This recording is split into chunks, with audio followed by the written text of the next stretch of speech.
Legislature Public Works Majority Council. Debbie, would you please take the roll call? Sure, Mr. Chairman. Ricard. Present. Mayo. Here. Cleary. Here. Fine. Andrew Joyce. Here. Larillier. Here. Reinhardt. Here. Bergdorf. Here. And Smith. You have a quorum.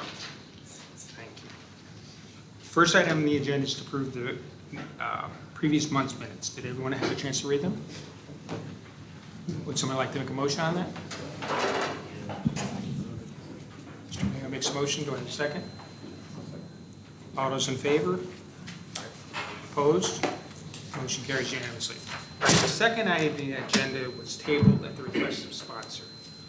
So we're going to move on to the third item on the agenda. Please read that. Item 3 is authorizing an agreement with CNS Engineers regarding architect and engineer consulting services for the 112 State Street 7th floor renovation project.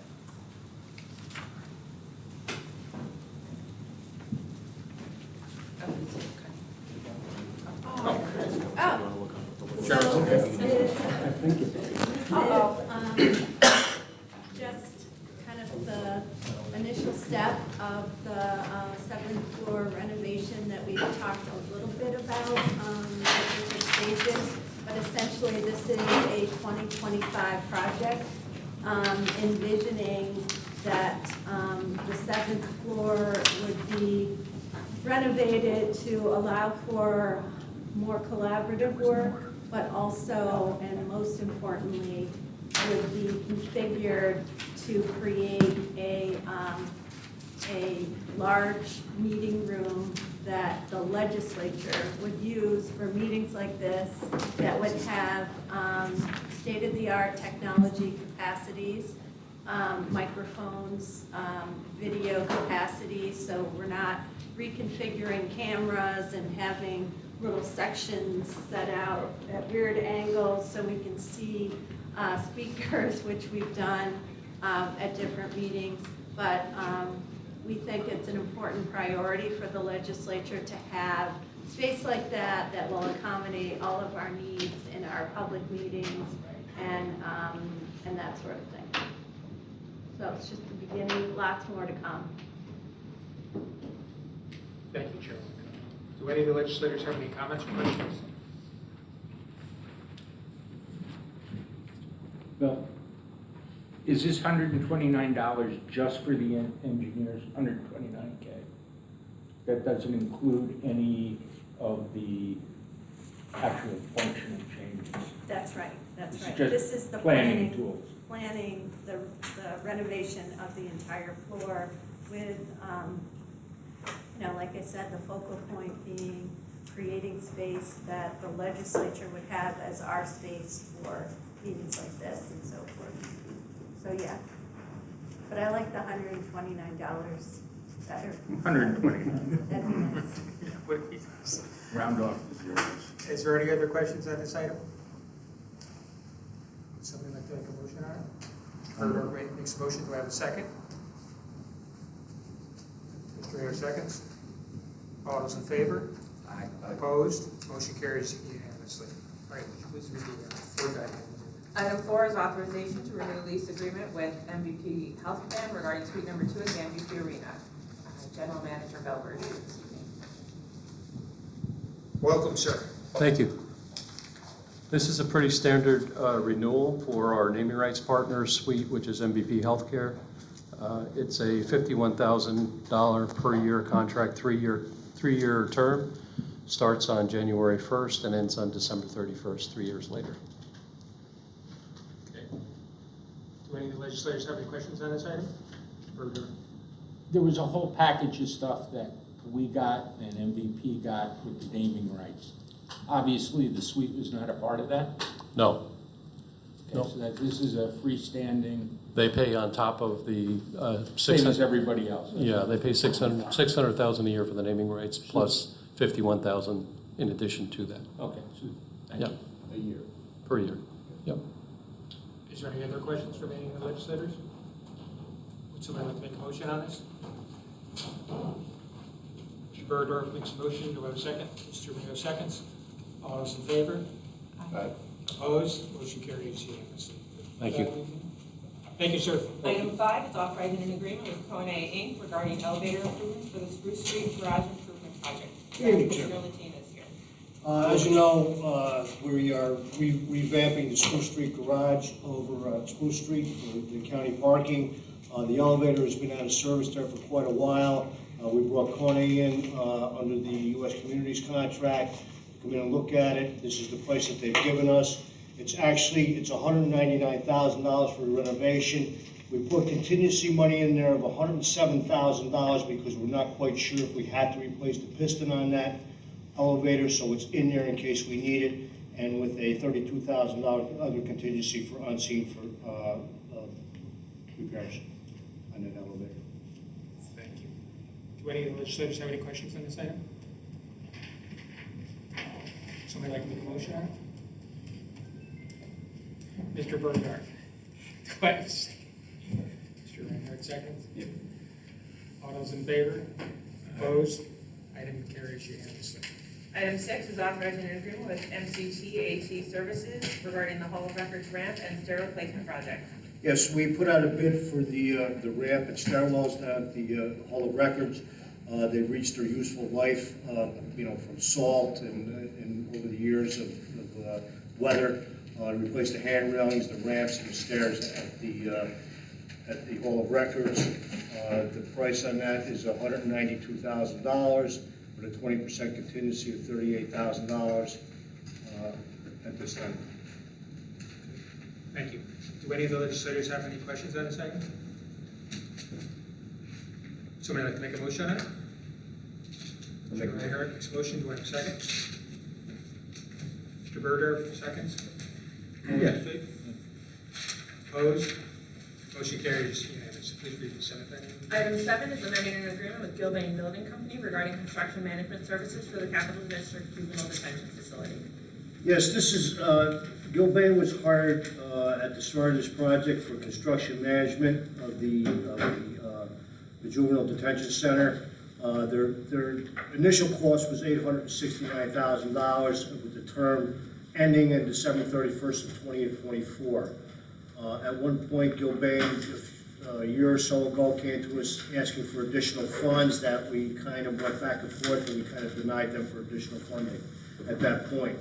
The project is on schedule, but we figure it's going to be done in March, and they requested another if I'm not mistaken, $96,000 to carry them through the March date of completion. There was $41,000 of contingency that was left in the original contract, so we're here asking for just an additional $55,000 to carry them through the March of 31 of 25 contract for completion of the project and the construction management.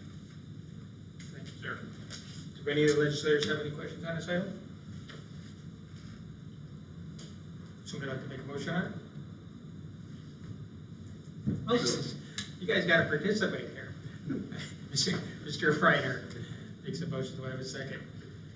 Mr. Ray, have a second.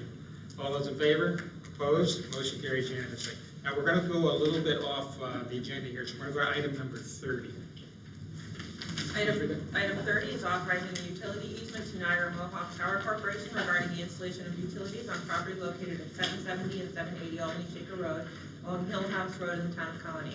Right, this is a standard agreement with Niagara Mohawk. Anytime they put any kind of power and or gas lines through your property, they need an easement on that property. This is for the new county DPW garage located at that site. Thank you. Do any of the legislators have any comment on this? Somebody like to make a motion on it? Mr. Berger makes a motion. Do I have a second? Mr. Aurelio makes a second. All those in favor? Opposed? Motion carries unanimously. Thank you very much. Thank you, sir. Item 8 is authorizing an agreement with James H. Malloy regarding the 8 Mile Creek Culvert Replacement Project beneath County Route 405. Commissioner Raimondo is here. Welcome, Thank Commissioner. you. Good evening, Mr. Chair, everyone. Yes, so Malloy was the low bidder on this project for replacing a culvert in the town of Westerlo. The bid is in an amount not to exceed $808,000. We received 6 bids, and they were all between $800,000 to $1 million. So it was a tight bid. Okay, thank you. Do any of the legislators have any questions on this item? Somebody like to make a motion on it? Mr. Burdorf makes a motion, do I have a second? Mr. Reinhardt seconds, all those in favor? Opposed? Motion carries unanimously. Item 9 is authorizing an agreement with Tracy Road Equipment regarding the purchase of a Western Star tandem dump truck. Yes, this is a purchase of a tandem dump to replace one of our single axles. We will be able to stay on the road longer with this larger truck because we won't have to go back and replenish our salt supply on the back of the truck. We will be retiring the truck that it replaces. Thank you. Do any of the legislators have any comments on this item? Somebody like to make a motion on it? Mr. Rilliard makes a motion, do I have a second? Mr. Rilliard seconds, all those in favor? Opposed? And carries unanimously. Item 10 is authorizing an agreement with JMT of New York regarding design and construction inspection services for the County Route 102 Bridge Reconstruction Project. Yes, so we're going to be rehabilitating this bridge. We received 2 proposals. JMT was the lowest and had the best understanding of the project. So we're requesting authorization to go with JMT. Thank you. Do any of the legislators have any questions on this item? Somebody like to make a motion on it? Mr. Mayor makes a motion, do I have a second? Mr. Rilliard seconds, all those in favor? Opposed? A lot of Yankee fans here.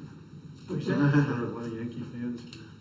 Come on, we all gotta actively participate with our constituents. Item 11 is authorizing an agreement with Stevenson Equipment, Inc. regarding the purchase of a Leroy Road widener and amending the 2024 Department of Public Works budget. Yes, so we're going to be replacing our existing road widener with this new road widener using the Sourcewell contract. The existing widener will be put up for auction. This piece of equipment can be used for shoulders, road widening, paving on the rail trail, doing detailed work in parking lots. And this is 100% county funded. Thank you. Do any of the legislators have any questions on this item? Somebody like to make a motion on it? Mr. Burdorf makes a motion, do I have a second? Mr. Reinhardt seconds, all those in favor? Opposed? Motion carries unanimously. Item 12 is amending an agreement with Louise Brothers Contracting regarding the Waterley Shaker Road reconstruction project.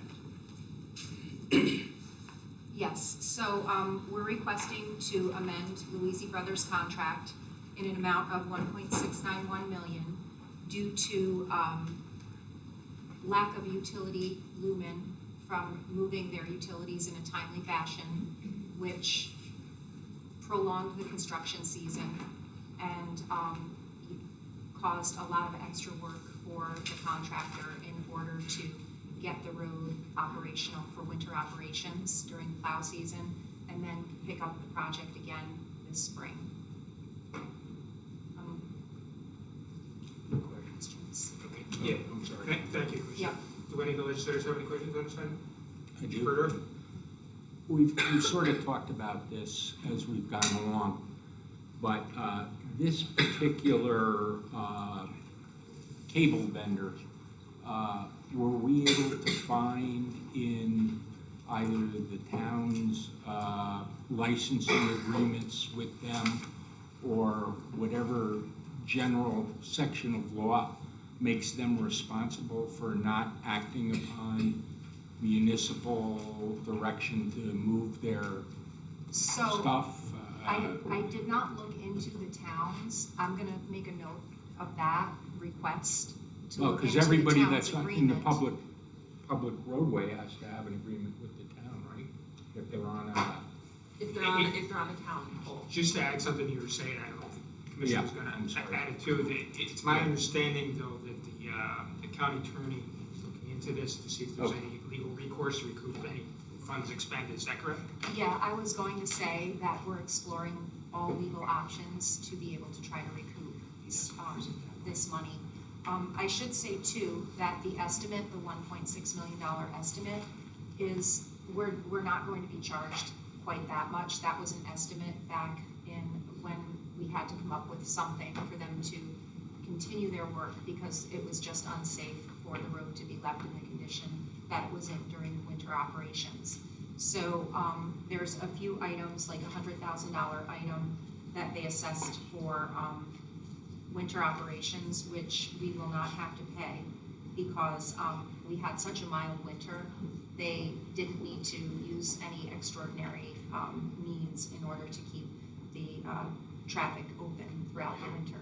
So this dollar amount is more than what we're going to be assessed. And for what it's worth, sadly, the project would have been $400,000 under budget had this snafu not happened. So it's really a shame, I have to say. We generally replace culverts and, repave roads and replace bridges. During repaving, we don't have to deal with utilities. During bridge and culvert replacements, we do. A lot of the times they have to relocate their lines. I've been with the county for 7 years, and I've never had this sort of situation happen. Sadly though, I'm hearing that it's more common to get non-response from utilities. So it is our hope to definitely, recover some of these funds. Mr. Feinberg. I really don't like seeing things like this. 1.6, whatever it is.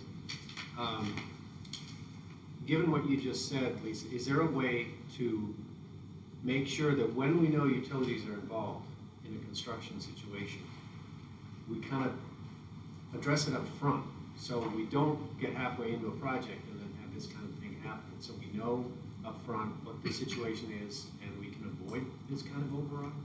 Well, yes, and to be honest, we actually did an extra contract up front. So we were supposed to start construction spring of '23. We knew utilities were going to be a big part of this project. And so we started reaching out to the utilities back in 2021. Lumen never claimed ownership. So there's that piece. They didn't claim ownership. So when all of the other utilities were ready to start moving, they said 2 years prior, they didn't have anything there. Then we found out definitively, yes, it was theirs. And even at that point in the spring, they dragged their feet until late September. And all of the other utilities couldn't move their lines until Lumen moved theirs. So yes, we can do something, like I will never go, and I should say, we actually went an extra mile and did an extra contract the fall before to have National Grid come in and install all of their poles on the one side of the highway, so that they didn't have to do that in the spring. So we actually did have a lot of forethought with, making sure the poles were there so all the utilities could hit the ground running in the spring. They didn't have to wait for the poles to be relocated. But then again, if they don't answer, and we're being told it's Charter's pole or Charter's utility and not Lumen's utility, it's a hard thing. So as far as if there's ever a project that is that there's any question with the utilities, we won't break ground. This project, we had broken ground. So what I would do is not break ground and work with law to come up with like a way that we can, maybe have a supplemental agreement with utilities. I don't know, I'm not 100% familiar with law as it relates to utilities, but can we have a supplemental agreement that, here's our project schedule, which they had. Here's, we need these things moved by a certain date. If they're not, we're gonna, you'll become liable. Because honestly, it's the last thing I ever wanna have happen again. It really kills me. Me too. I know, it's horrible. One other thing I just want to add, so what I'm understanding though, it's basically a public safety matter. You had to execute this as quick as possible before the winter commenced, is that correct? Yeah, we did. Yeah, we had to, because it wasn't safe to have the room, like Louisi was shutting down. They said, we can't do any more work, the poles are in the way, this is it. So we said, we've got to get you to stay here, and we need you to start working nights, overtime, whatever you can do. To get it done. How can you do this? Like, what is it going to take? And they, I have this much documentation on their man hours, and what they needed to do to make it happen. And again, it was an estimate. They were, worst case scenario, sort of a number, but we're not gonna wind up paying this much. Okay. And the contract was under by about 400,000. They got it done for less, so. Well, I appreciate your efforts, and you're trying to save the taxpayers money, while at the same time you have to, offset that with the safety of the constituents, so I appreciate that. Mr. Bergdorf? Just a suggestion, maybe you and Law could reach out both to the Public Service Commission and to the New York Cable Commission that regulate rates. And when I didn't quite understand what Lumen was, but when you said there was an issue as to whether or not it was Charter or Lumen, Charter equals Spectrum, so that's cable. So the New York Cable Commission also has regulatory authority, and maybe they are aware of some federal or state mechanism by which would give the county some leverage. It's good. Will do. Is there any other questions on this item? Would somebody like to make a motion on it? Mr. Joyce makes a motion, do I have a second? Oh, okay. You gonna second it? Much as I feel like Bill, yeah. I- Yes, I will. Okay. Mr. Joyce makes a motion, Mr. Berger seconds, all those in favor? Opposed? Motion carries unanimously. Item 13 is authorizing an agreement with the New York State Governor's Traffic Safety Committee regarding the Child Passenger Safety Program. Yep, so not long ago, I came in front of the legislature to ask if we could apply for this grant. We've now received it, and so I'm asking for approval of an agreement with the New York State Governor's Traffic Safety Committee to accept the monies. $33,000 will be used to purchase car seats, and the remainder of the amount is used for tent rental and purchase of curriculum and educational items. I've said this before, and I'll say it again, I appreciate everything your department does with regards to public safety. You do a great job, appreciated by county residents everywhere, so it's very Thank you. appreciated. Do anyone have any motion? Joyce? Joyce makes a motion, do I have a second? Seconds, all in favor, opposed? Motion carries unanimously. Please read the 14th item. Item 14 is authorizing an agreement with American Rock Salt Company regarding the purchase of road salt. Yep. So this year, American Rock Salt is the winning bid. Interestingly enough, inflation didn't hit the price of salt. It actually went down by a few cents from last year, so that's good for our budget. We typically purchase 28,000 tons of 26,000 tons each year. This year's price is $59.85 per ton. Thank you. Do any of those letters have any comment on this item? Somebody like to make a motion on it? Oh, I have a question. Oh, sorry. So is there any contemplation by your department about more environmentally friendly alternatives to that road salt? Yeah, so some people would say brining could be more environmentally friendly. We go over this every year with my department, and there's some things about brining that our operations folks don't really like. As a matter of, like, sometimes the state comes by and accidentally will brine one of our roads, and we find that the brine makes it extremely slippery, and oftentimes is wasted because you have to brine in advance of the weather, and sometimes the weather it doesn't come to fruition.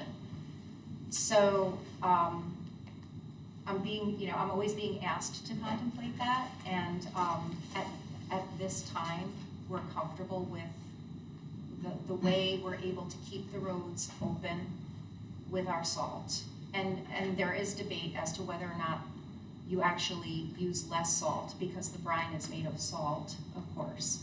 So the answer to your question is, right now, we're not considering using brine. That's not to Are say there we any wouldn't look other- into it. Are there any other Municipalities. materials that are being used anywhere that? There's a beet juice used to be used Oh, yeah. back in the day, but nothing more than brine and salt, to my knowledge. Yep. It is hard, though I'm not a fan of having to put down salt. But then again, we have a black road policy too. So that is what kind of drives us to really, keep the roads black. We need to use a fair amount of salt.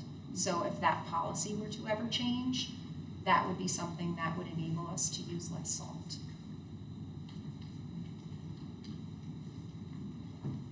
Could you explain the black road policy? Is that a policy set by the county legislature, or is that an internal? It's my policy? understanding that it's set by the legislature. It was, since I've been with the department, it's my understanding that it's the legislature's black road policy. And that's, I assume, is a safety, related to safety? Yes. Is that common, though, in There- other municipalities, It counties is. around here? It is. It is. I just remember like back when I was a child, the roads weren't black all the time, like you would, so I don't know at what point the switchover was. But I can look into where the policy is, like what year it was. Thank you. Yeah, obviously, we don't want to compromise safety, but if it's unnecessary, if there's a way to use less salt, Yep. but still keep our roads safe, then that would be positive. Okay. One more question. Are there any counties or municipalities in New York that use sand instead of salt? Or ever use sand at I know they times? use mixes, but I don't know if anybody uses exclusive sand. It poses a problem with drainage and MS4. You wind up having to, go through and remove all the sand from, the roadway. You can't, it's not good to have it enter into all the catch basins. So that's one piece of it. But then if you're not dealing with catch basins, then you're dealing with having to clean out all the ditches from the sand. In Iowa, they sand a lot, and they don't seem to care about that maintenance. So, and when it's super cold, we'll use sand, because salt doesn't melt the ice. So we we just can wanna use it, get- we have the option of using it when we choose to. Yeah, we use salt and sand mix at times, and sometimes we use straight sand. When it gets super cold, the salt doesn't melt the ice, so we just want to put some friction down on the road, and at that point, we'll put sand. I was actually wondering if there was a way, Sam is asking, do we need to keep the black road policy? If we change that and we didn't have that absolute, clean surface black road policy, and we could sometimes use sand on top of less than black road, would that combination have both an environmental benefit and a cost savings? It could, we could, potentially explore using sand in certain specific locations in the hills where there's no catch basins, and where we think we can deal with getting rid of all the sand from the ditches in locations. There could be like some test spots that we could try and see how it works. I would think that'd be a good idea, as long as we don't have to compromise safety. But if we can have some cost savings and maybe some environmental benefit without compromising safety, then I think we ought to at least consider it. Find out if there's any federal support for that. I know we've been on this topic a while, Yeah. but there is a DEC program for reducing road salt that you can apply to for funding. I just sent you that information. Thanks, Susan. Thank Is that on you. your personal device? I just violated everything we talked about. If there's no further more questions, would somebody like to make a motion on this item? Mr. Joyce makes a motion, do I have a second? Mr. Reinhardt seconds, all those in favor? Opposed? The item carries unanimously. Item 15 is authorizing an agreement with the New York State Department of Transportation regarding winter maintenance on state roads. Yes, so I think I might not have the correct holder here, but basically, is this the renewal RLA? It's the $5 million over the term of the contract. Yes, yep, so What number is it? every 5 years, 15, TMD 5924. yep, so every 5 years, we have to renew our agreement with the state, and this is basically the paperwork to do so. We're not changing the way we're compensated. It outlines the fact that they will compensate us in December for 67% of what they expect we'll use in salt product. If we don't use that amount, we still get to keep the 67%. If we use that amount, then we, do time and materials, expenses, and then we get reimbursed the additional amount. So this is just our 5-year agreement Okay. that expired. Do any legislators have any comment on this item? Sharon? Someone like to make a motion on it? Mr. Trey makes a motion, Mr. Berger seconds. All those in favor? Opposed? And carries unanimously. Item 16 is amending an agreement with the New York State Department of Transportation regarding the 2022-23 and 23-24 winter road maintenance. Okay, so these agreements they're tied to this 5-year program. They were part of the one that just expired. The state got behind in their paperwork, and they never sent us the agreements for 2022, 23, and 23, 24. They already paid us. They just never sent us the paperwork to enter in, so we're just kind of backtracking and getting their paperwork taken care of. Okay. Do any of the legislators have any comment on this item? Somebody like to make a motion on it? Mr. Joyce makes a motion. Do I have a second? Mr. Mayo seconds. All those in favor? Opposed? And carries unanimously. Item 17 is authorizing an agreement with CSX regarding design and construction of a quiet zone at the Village of Warrensville Railroad Crossing. Oh, is that not you? No, I'll take this one. Oh, then I can She's on say this, we actually got we're it. gonna go to 29 after that, so yeah. Is We can stay. that the other quiet zone one? We're just gonna skip the, We're going 17 first, and then we're gonna go 29. I think that we- What's 20? Sorry. 17 is TMT 598. Yeah, for both quiet zone, I'm taking. okay. You can sit there.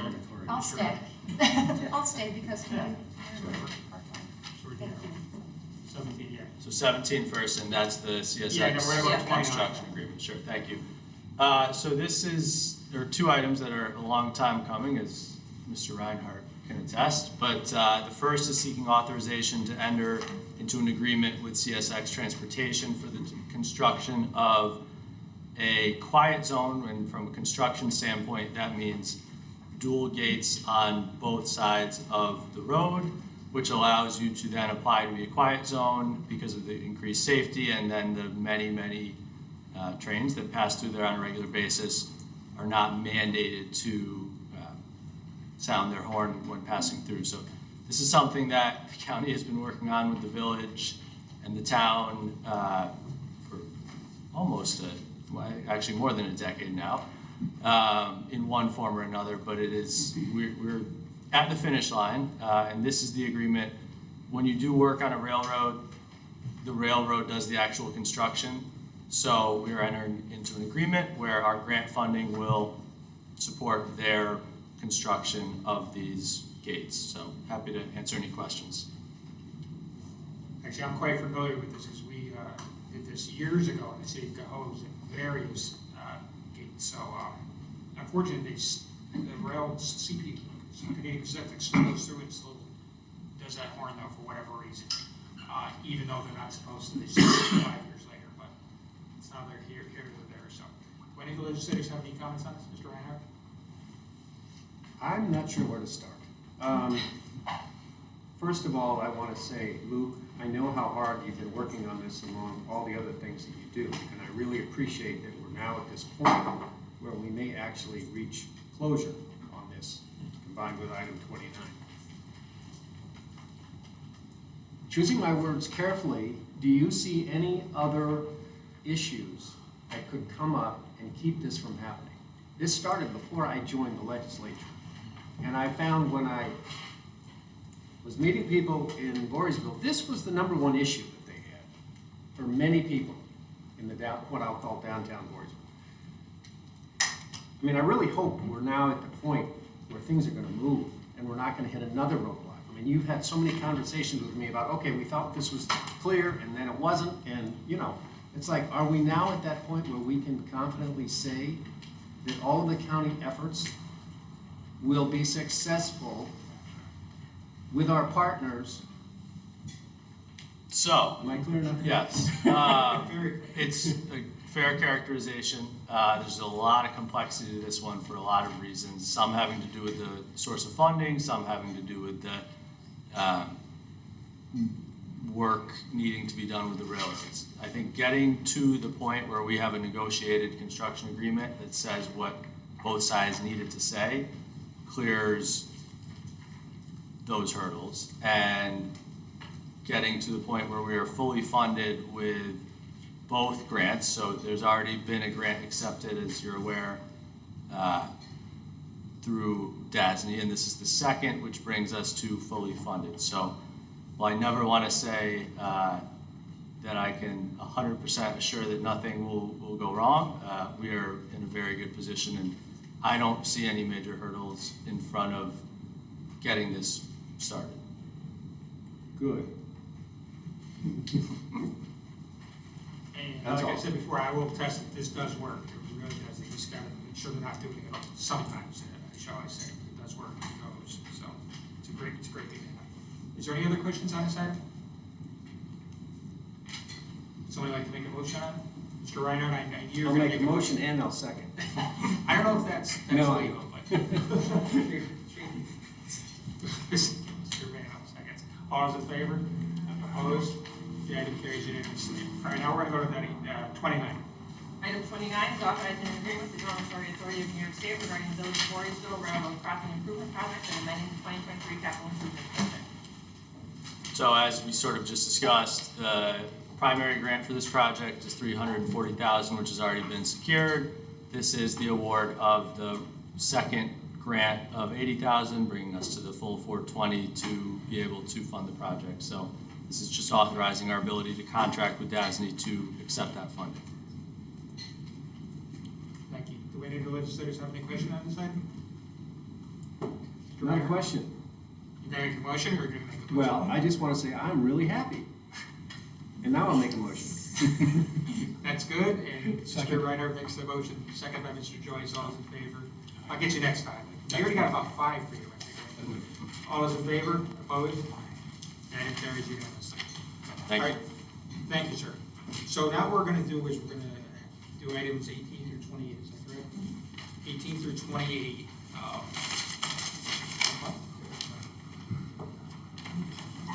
Would somebody like to make a motion to approve items 18 through, I'll get you. Yes, I would like to make a motion to group 18 to 20. I would like to second the motion to group items 18 to 20. All those in favor? And I don't think anybody's gonna be opposed. The item carries to group the items 18 through 28, unanimously, please read. Yeah, so you wanna start with, I guess, item number 18? Want to do all together, or? Yeah, we're gonna do them all together, and then we'll ask questions after you go through it.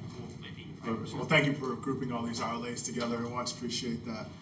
So these requests include aesthetic and structural enhancements to many of our parks, upgrades to equipment and fixtures,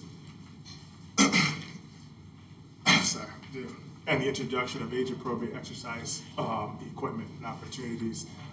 These enhancements will help us comply with ADA regulations and also increase the safety of many of our parks, increasing the accessibility and inclusivity of all of our residents. And I would say this has truly been a collaboration of almost every department, the legislature, the executive's office, DMV, and I also want to thank those to my right, the analysts, who put a lot of hard work into this, did a lot of behind-the-scenes work to make sure that all these parks got what they deserve, and more importantly, our residents got what they deserve for many years to come. Now, open up to any questions. Do any legislators have any questions on these group items? Somebody like to make a motion? No question. I just want to note how proud I am that this program is continuing and the manner which it's moved along.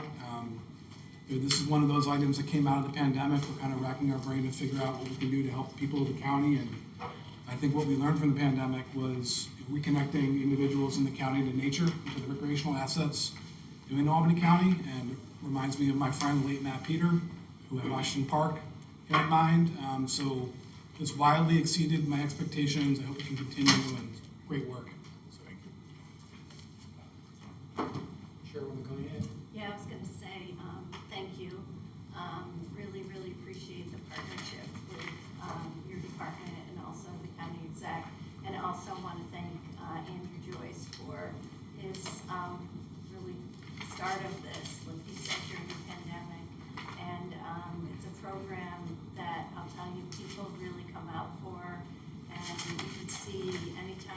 on these events, whether, you know, it's up in Green Island with pickleball court, or we did the second round in Bethlehem with the tiny little pocket park.